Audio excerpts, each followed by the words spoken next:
Ovo tu je najbitniji alat za modeliranje automobila u Blenderu. I ovo će ti trebati bilo kad radiš nekakve savijene, iskrivljene površine u Blenderu.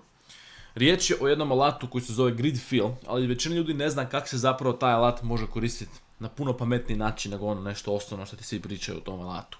Svi znamo dakle da nam Grid Fill ispuni ovakav neki okvir. Ako imamo okvir, odemo na Face, Grid Fill i on ga ispuni ovako jednom vrlo čistom nekakvom površinom. Jedna jako bitna stvar u vezi tog Grid Filla je da moraš imati okvir koji je postavljen na vrlo specifičan način. Obrnute strane moraju imati jednaki broj vertica. U ovom slučaju imamo 1, 2, 3, 4, 5 ovdje. Obrnuta strana mora isto imati 5. 1, 2, 3, 4, 5. Ne može biti 6, ne može biti 4, bit će sranje. Ovo tu ima drugi broj, znači tu ima 4 komada, ali tu isto mora biti 4 na obrnutom rubu. Znači tu imamo 5, 5, tu imamo 4, 4. To je najbitnije. I onda Grid Fill funkcionira kako spada.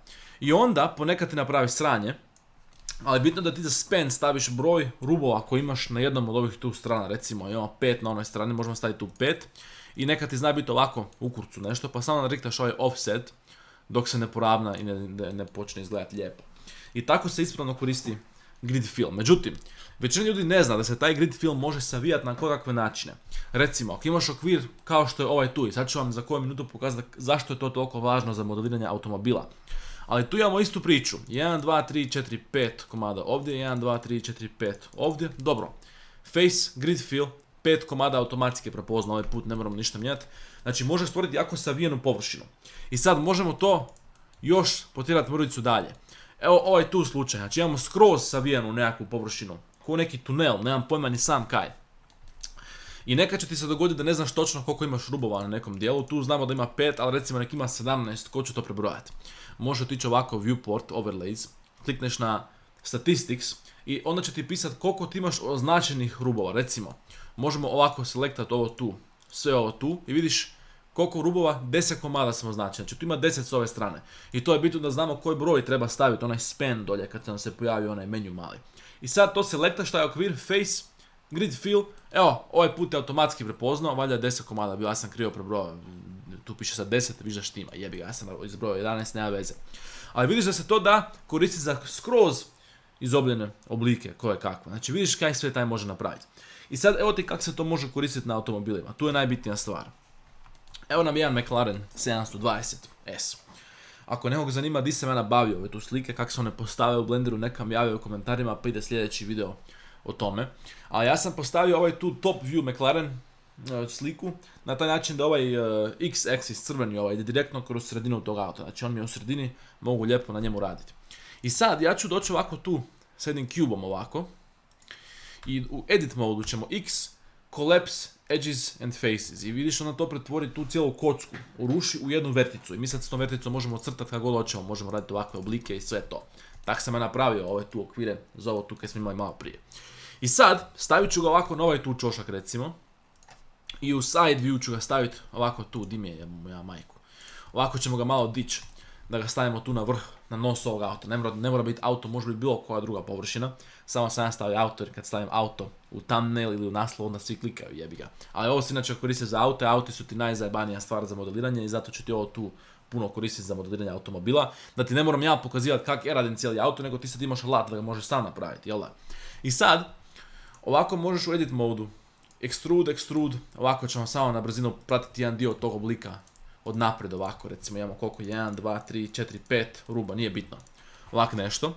I to ćemo sad staviti s ove strane i sad ćemo ga izduplicirati sa Shift D, kopirati jebi ga da stavimo na drugu stranu, da bude isto ovako tu ovdje. Sad ti ako si pametan ti ćeš koristiti Mirror Modifier ili barem 3D kursor da bude precizno postavljen na drugu stranu. Meni se sad ne da s tim jebat, zato što ja ne želim sad da vi mene tu morate gledati 25 minuta kako ja radim ovaj tu auto, nego da vam pokažem taj alat pa vi možete sami to malo preciznije izraditi, jel da?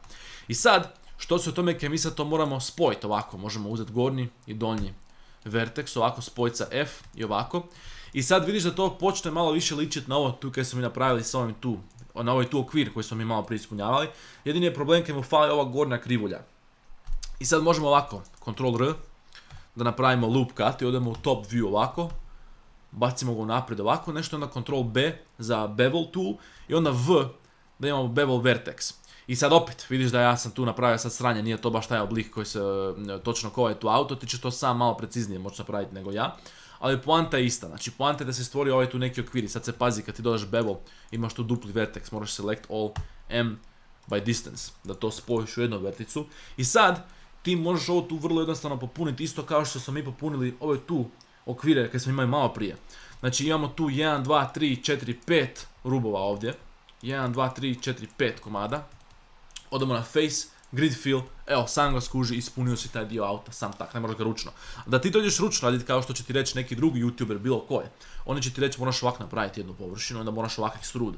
Ručno, tu, pa zarotirat, pa opet zarotirat, pa opet. I ti ako to ideš raditi, ubrzo ćeš skužiti da se napravio sranje, zato što ti to ne možeš ručno toliko precizno nacrtati kao što ti može on sam. I tu će ti koristiti loop tools i takve stvari, ima još alata za ovakve stvari, ako je nekom zanimljiva ova tu tema. Recite mi u komentarima, pa ću napraviti video za još metoda za ovakve stvari, ima puno alata za koje ljudi ne znaju. Jebi ga, kad to ne pričaju u početničkim tutorijalima, inače ti rade ove Blender videe gdje samo objašnjavaju novi add-ons, novi update, priča o novoj grafičkoj kartici, ali brate mili, neće ti grafička kartica pojačati tvoje vještine u nečemu. Znači ovakve stvari su bitne i moji videi su ovakvim stvarima jebote grafička. Tako da javite mi u komentarima šta sljedeće da prokomentiramo, pa se vidimo.